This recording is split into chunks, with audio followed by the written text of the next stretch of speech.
Alright guys, welcome back to my channel. So today we're going to figure out the correct procedure on how to use a digital multimeter like this to check a light bulb to see if your light bulb's any good. Stick around guys.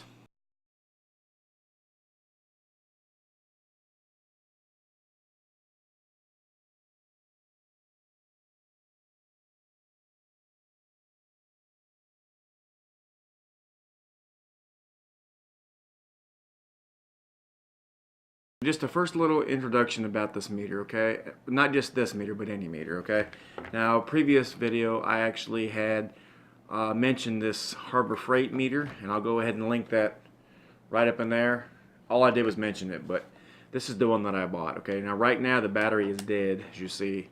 Take the 2032 battery. I'm not okay with that. I like the batteries where they're easier to get, like you would have around your house. That's why I like to get a good meter. This thing takes like a 9-volt battery, so go figure.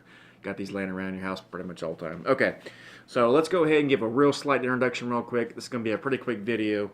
I want to tell you first and foremost that this is not the only meter that you have to have. I mean, there's all kinds of meters. I mean, there's one from $14 all the way up to $200, so don't just think you have to run out and get this meter, because there's plenty of them. Fluke makes them, Sperry, Ideal. I mean, the name goes on and on and on, okay?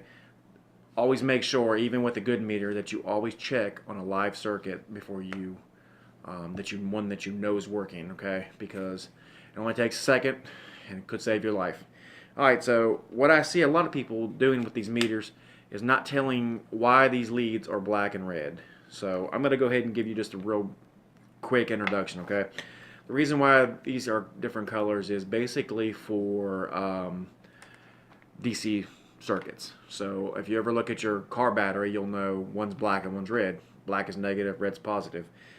The only time that you would really need that is if you're trying to make sure that your battery is good, so it doesn't give you a negative or a positive reading. So you want to get the right reading, okay? So other than that, for a homeowner, it really doesn't matter. It's just a color, okay? Now, what we're going to use the setting on this meter to check this light bulb right here to make sure it's working is continuity, all right? Now, I'm not going to go over every single thing on this meter on what all these different settings are, but the continuity is, if you look at the end of this lead, is that little symbol right there, okay? You can also use ohms, okay? But for the homeowner, I've always used, and I still always use, the continuity so I can hear it. I don't actually have to look at the meter and figure out if it's, if the bulb's good or not. I just like to turn it on continuity, okay? As soon as you turn on continuity, what you want to do is take your two leads together, okay? Put them together. I'm sure you can hear the beep, and you can see there's all kinds of numbers there. When you take it loose, it says OL, that's open, okay? That way you know that your meter is working, all right? Easiest way to check a bulb, guys. Here we go. So we're back here. I'm going to go ahead and turn my meter on. I'm going to show you. Make sure you want to put it on continuity, okay? And when you put it on continuity, like I said, you'll see OL. Now, if you put it on ohms also, which is the little omega sign, it will also have an OL. And if you touch them together, it won't beep, but it'll show you a different number. But like I said, you want to try to find a meter with the continuity tester. Just about all of them, even this little cheap one, I don't know if you can see it or not, but even the little cheap one right here has one. Harder to see because it's cheaper, but anyway. Okay, so back to continuity. It doesn't matter which one you hold in which hand, because all you're going to do is check this bulb, alright? So, we have here a 90-watt bulb, just a regular incandescent, okay? Now keep in mind, this is the only kind of bulb you can really check with this meter. LED bulbs, they don't work. I have found that I've replaced all my bulbs, except a few obviously, with LEDs, okay? I have seen my LEDs never burn out in the last 4.5 years, but I've seen them go off. And what I've done, I've unscrewed them, took them out, put them right back in, unscrewed them, they came right back on, and they've been on ever since. Okay, enough about that. You're checking an incandescent bulb, okay? It doesn't matter if it's a 10 watt all the way up to 250 watt. If it's an incandescent, you can check it, all right? We'll go ahead and check this one first, okay? Now this one I know does not work, because I had a socket that was not working, and I put a new bulb in, bam, it came on. So as these go dead, I change them to LEDs. I prefer LED. All right, so all you have to do with check your bulbs, all right, is you want to take them out of your socket, obviously. Okay, and the screw threads is silver, so that will be your neutral, just like a receptacle. How a receptacle on one side is silver, and then the hot is on the gold side, or a switch, or anything, GFI or anything. Okay, now like I said, doesn't matter which you hold on the screw threads, but all I do, and I like to do, is take my lead, put it on there, hold my thumb on top of it, and then put it right in the middle, and you see it's no good, no beeping. You can see my meter. Nothing. Okay?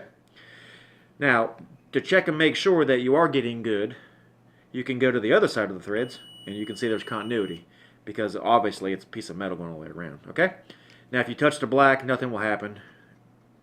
You've got to touch this silver right here. Alright, so this is nothing. So this 90-watt bulb is no good, which I already knew.